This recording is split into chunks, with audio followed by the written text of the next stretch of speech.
Vous êtes sur France 24 et vous avez raison. Bienvenue dans votre journal de l'Afrique. À la une ce soir, à une semaine de la présidentielle au Bénin, focus sur le bilan de Patrice Talon au pouvoir depuis 10 ans.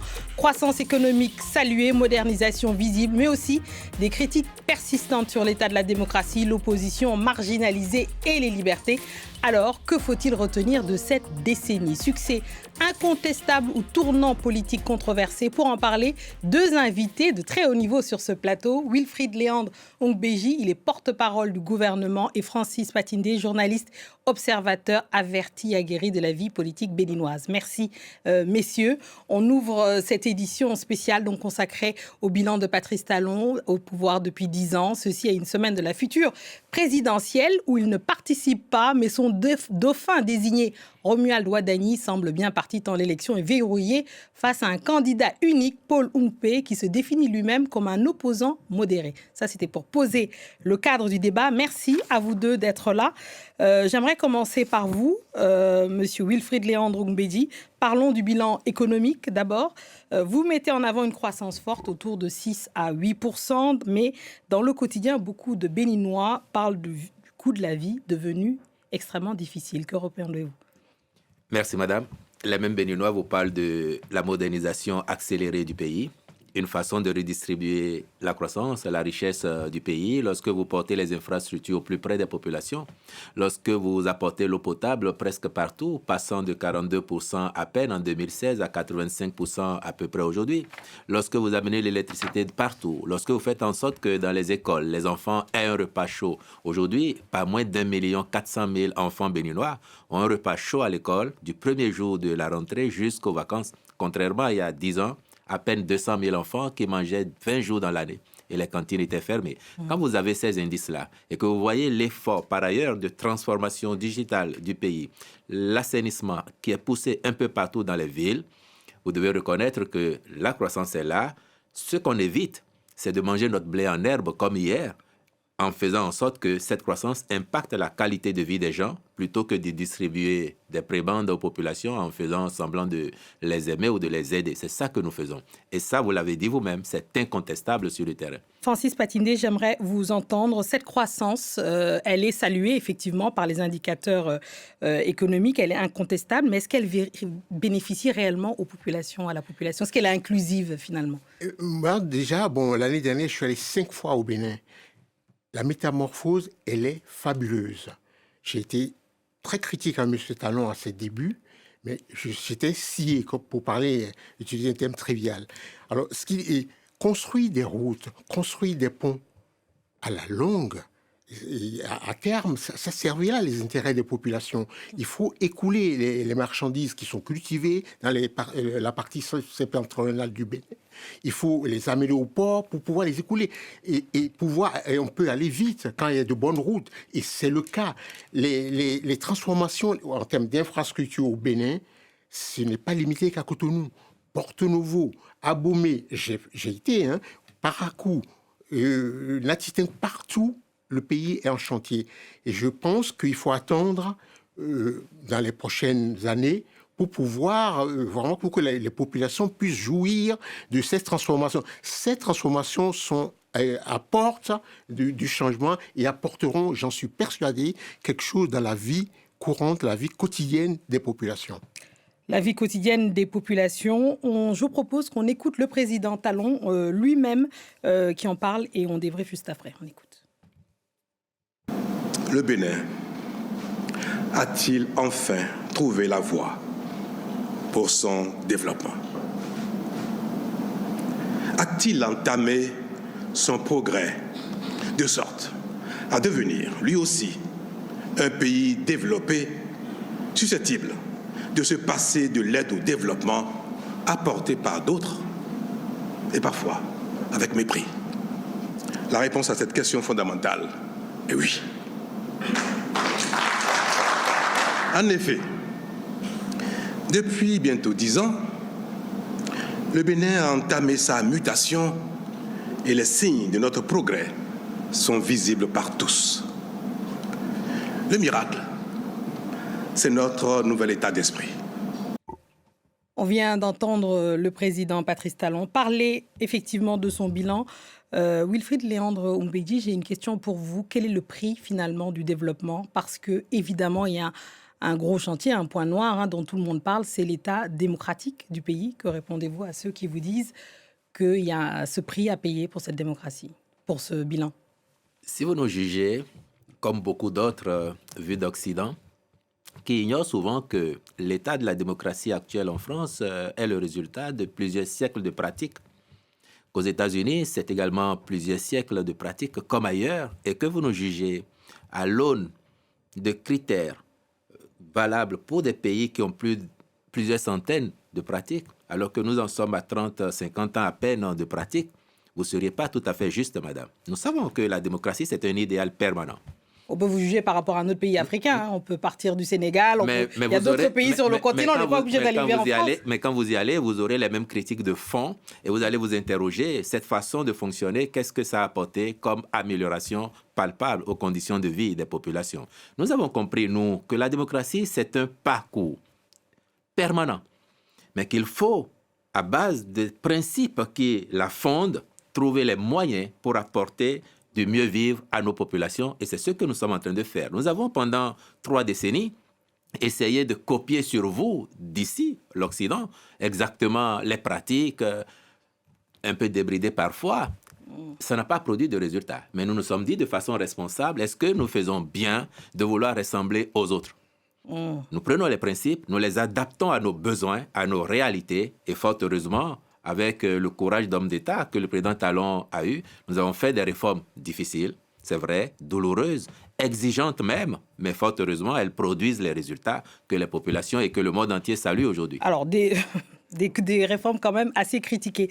Francis, est-ce qu'on peut vraiment dissocier la performance économique de l'état de la démocratie dans un pays ? Et dans le Bénin en particulier. On peut dire que l'état de droit est respecté, mais il va falloir sans doute, puisqu'on est à la veille d'une alternance, une alternance même si... Enfin, on parlera de l'alternance. Oui, mais alors, je pense qu'il va falloir peut-être corriger. D'ailleurs, en ce moment, le mot qui est le plus utilisé au Bénin, c'est apporter des correctifs, des corrections. Et le candidat donc principal... dont l'issue de la campagne est fait aucun doute. Et ce candidat, lui-même, à tous les meetings, moi je l'ai écouté, parle de corriger ce qui n'a pas pu... Et je pense qu'une des corrections qui pourrait avoir lieu, c'est peut-être au niveau des droits humains ou de certains prisonniers qui sont détenus. Oui, alors c'est important. Rekia Amadougou, rappelons, Joël Aïvo, condamné par la Criette. Est-ce qu'on peut parler de cette cour de répression des infractions économiques et du terrorisme qui est jugée comme une cour spéciale pour enfermer, j'allais dire, pour schématiser les opposants? La cour, elle n'est pas là seulement pour les opposants. Oui, j'entends bien. Oui, il y a des gens qui ont commis des délits de droit commun, comme au niveau... drogue ou d'autres choses qui sont passées devant cette cour. Cette cour a été créée, je pense, pour accélérer les dossiers judiciaires. Parce que, vous savez, les cours et tribunaux sont engorgés. Et donc, c'était pour accélérer le fruit. Et c'est vrai que peut-être que cette cour a la main lourde, mais il va falloir... Les gens ont été... Moi, j'ai été en prison voir Rekia Amadougou. J'ai pu la voir, j'ai passé 3 heures avec elle en prison. Et c'est vrai que peut-être qu'il est temps, on verra avec le nouveau président. Moi, je pense qu'on peut progressivement faire avancer les choses. Il n'est pas exclu qu'il y ait des réformes. D'ailleurs, le président Talon m'a dit, je laisse le soin à mon successeur d'en faire ce qu'il voudra. Mais lui, il ne veut pas, d'après ce qu'il m'a dit, les confidents, il ne veut pas les gracier. Il n'en est pas question, et son successeur pourra le faire. À l'occasion d'une alternance, à l'occasion d'un nouveau locataire au palais de la Marina, tout est possible. Écoutons justement M. Oumbeji. Est-ce que ces deux, par exemple, opposants pourraient bénéficier d'une grâce ou d'une autre tournure à l'occasion de l'alternance? Ce qui peut choquer, c'est que quand vous évoquez les cas de personnalités politiques qui ont eu maille à partir avec la justice, vous occultez souvent les faits qui les ont conduits devant la justice. Il y a des milliers de Béninois qui sont en prison pour divers délits, diverses infractions. Personne, parmi les acteurs politiques que vous citez, ne s'est retrouvé derrière les barreaux parce qu'il n'a pas commis une infraction ou juste parce qu'il est un opposant. Il y a plein d'opposants sur la place qui n'ont pas été inquiétés par la criette. Du reste. Pour vous, c'est judiciaire. Du reste, Ce n'est pas politique. s'il vous plaît. Avant 2016, beaucoup d'acteurs de la société civile et même des professionnels de la magistrature imploraient les acteurs politiques de mettre en place un pôle dédié à la question de la lutte contre la corruption au Bénin. La CRIET est une réponse. Et quand vous voyez les indicateurs de Transparency International aujourd'hui, le Bénin trône dans le haut du classement parmi les pays où la lutte contre la corruption est quelque chose d'avéré. Et ça, c'est aussi en partie grâce à la CRIET, qui fait un travail formidable. Et quand vous regarderez les statistiques de la CRIET, en bientôt 10 ans d'existence, sur plus de 6 ou 7 000 dossiers qu'elle a déjà traités, il y en a à peine une cinquantaine qui concernent les acteurs politiques. Donc, ça n'est pas une juridiction dédiée aux acteurs politiques. J'ai une boutade que je lance souvent à certains de vos confrères de l'autre côté quand ils m'abordent sur la question. Vous savez, au Bénin, les délits de presse, en général, sont dépénalisés. Donc, un journaliste, il ne va pas en prison pour un délit de presse. Mais si le journaliste, muni de sa carte de presse, il va couvrir une activité et qu'au sortir de l'activité, il se permet de voler la moto d'un autre, quand on va le poursuivre pour vol, ce n'est pas un journaliste qui est poursuivi, c'est un citoyen qui a volé. Donc, des acteurs politiques ont commis des infractions, ils ont été jugés comme citoyens justiciables de la justice béninoise et condamnés. Maintenant, on peut épiloguer, est-ce que parce qu'ils sont des acteurs politiques, il faut leur faire une condition particulière? C'est un gros débat et tous les autres prisonniers mériteraient la même attention. Alors, j'aimerais qu'on parle de l'état de la démocratie d'une manière générale et quelque chose de symptomatique, c'est cette future élection présidentielle où il y a 2 candidats qui s'affrontent avec des vice-présidents, mais 2 candidats. Je propose qu'on écoute l'unique candidat de l'opposition, Paul Oungpé. C'est le seul face à Romuald Wadani. On l'écoute et on en parle juste après. Le développement doit d'abord être humain. L'utile doit venir avant l'agréable.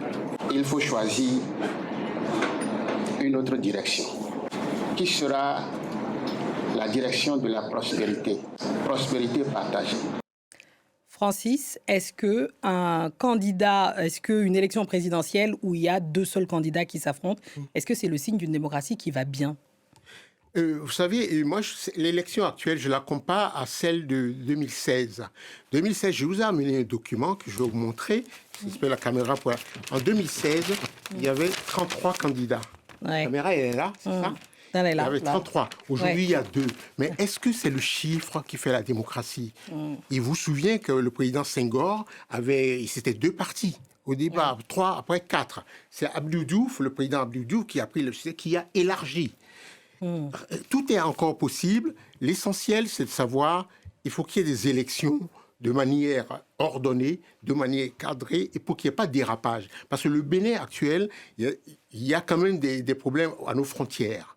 Oui, certes. Il y a des problèmes à nos frontières, il faut faire attention à ce que ça ne dérape pas. Il faut une élection. C'est vrai que c'est une élection asymétrique, parce que on sent qu'il y a un candidat. Ah bah oui, surtout donc, que l'autre se déclare opposant modéré. Modéré, bon. Oui. Donc, il y a cet aspect-là. Et pour moi, le principal enjeu de cette élection, ce sera le taux de participation. Il y a 10 ans, le taux de participation était de 66%. Il faudrait essayer de s'en approcher, même s'il y a un candidat qui est en force et que l'autre pèse de peu de poids. Je pense que c'est une élection qui va se nouer à un tour. Hein. Oui. Et alors qu'en 2016, c'est une élection qui s'est jouée à 2 tours. À 2 tours. Une dernière question, M. Oungbeji. La tentative de coup d'État de décembre 2025, on en a parlé ici d'ailleurs largement dans nos colonnes, et les incursions djihadistes au nord, est-ce que ça révèle une certaine fragilité néanmoins du modèle béninois? Ou est-ce que, pour vous, non?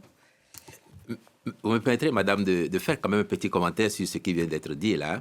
Vous voyez, quand on avait 33 candidats à une élection présidentielle, dans une démocratie qui avait déjà 30 ans au moins, aucun parti politique ne remportait une élection présidentielle. C'est quand même atypique.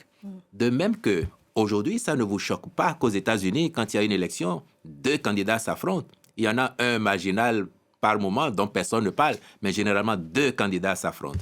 De même qu'ici en France, vous sortez de municipal, là. Pour aller au second tour, il faut avoir au moins 10% quand on est un parti engagé, n'est-ce pas? Quand vous allez aux européennes, il faut faire au moins 5% avant d'envoyer des représentants au Parlement européen. Absolument. C'est des critères qui, peut-être, il y a 50 ans ou 100 ans, auraient été mal vus.